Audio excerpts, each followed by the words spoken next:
বিশ্ব স্বাস্থ্য সংস্থা WHO দক্ষিণ পূর্ব এশিয়ার আঞ্চলিক পরিচালক এবং বাংলাদেশের সাবেক প্রধানমন্ত্রী শেখ হাসিনার কন্যা সাইমা ওয়াজেদ পুতুলের সূচনা ফাউন্ডেশনের 14টি ব্যাংক হিসাব অবরোধের আদেশ দিয়েছেন আদালত। এইসব ব্যাংক হিসাবে 48 কোটি 35 লাখ টাকা রয়েছে বলে তদন্তকারী কর্মকর্তা আবেদনে উল্লেখ করেছেন। দুদকের আবেদনের পরিপ্রেক্ষিতে মঙ্গলবার ঢাকা মহানগর জ্যেষ্ঠ বিশেষ জজ মোহাম্মদ জাকির হোসেন এ আদেশ দিয়েছেন।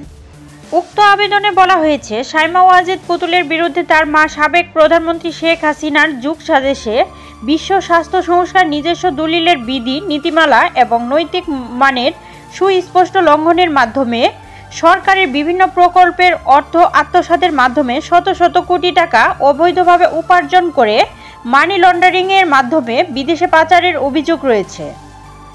প্রাথমিক অনুসন্ধানে দেখা যায় যে সূচনা ফাউন্ডেশনের মাধ্যমে সাইমা ওয়াজেদ পুতুল এবং সূচনা ফাউন্ডেশনের সঙ্গে সংশ্লিষ্ট অন্যান্য ব্যক্তিবর্গ সূচনা ফাউন্ডেশনের অস্থাবর সম্পদসমূহ অন্যত্র হস্তান্তর, স্থানান্তর এবং ব্যাহত করার চেষ্টা করেছেন।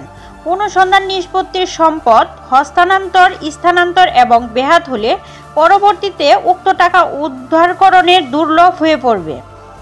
অনুসন্ধানকালে এই পর্যন্ত প্রাপ্ত তথ্য মোতাবেক পুতুলের স্বার্থ সংশ্লিষ্ট অস্থাবর সম্পদের তথ্য পাওয়া গেছে, যা মানি লন্ডারিং প্রতিরোধ আইনের বিধান মতে অবরুদ্ধ করা একান্ত আবশ্যক। আদালত আবেদন মঞ্জুর করে এ আদেশ দিয়েছেন। প্রিয় দর্শক, এতক্ষণ সাথে থাকার জন্য ধন্যবাদ। এরকম আরও নিত্য নতুন সংবাদ পেতে আমাদের ওয়াইটিভি নিউজ চ্যানেলটি সাবস্ক্রাইব করুন এবং আপনাদের ভালো লাগলে লাইক, কমেন্ট, শেয়ার করে পাশেই থাকুন।